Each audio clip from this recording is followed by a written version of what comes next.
Boy panang tanan katu Sise kanon ka zau I Nata zum tlaksi ahar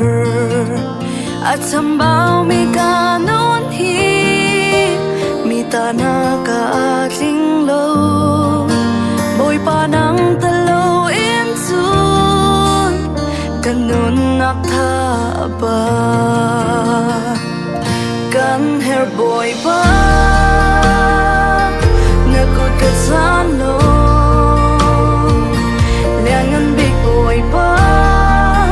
Natiang karawin ka shuay Ting lao si maning Kintar tu boy na si Kalay na dansa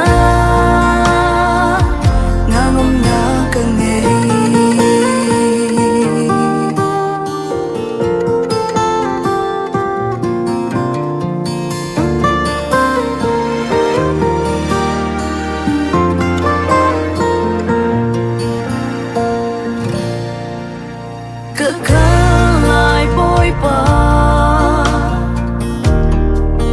Narian tiang long tuan ketu Sise kanon ka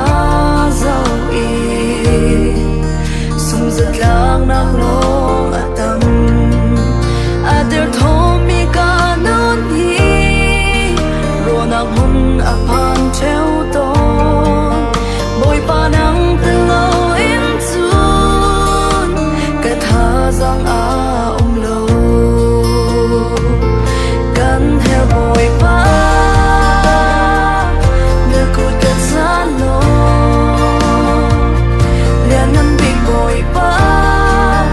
Natiang karawin ka shuay King lao se maning Kintar tu boy na si Kalay na dansa Ngamam na kangay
Liangan big boy pa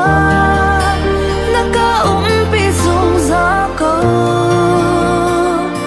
Misol big si mani Ngay thiam tu boy na si Kalay na dansa Nangam na kangay Kalay na dansa Nangam na kangay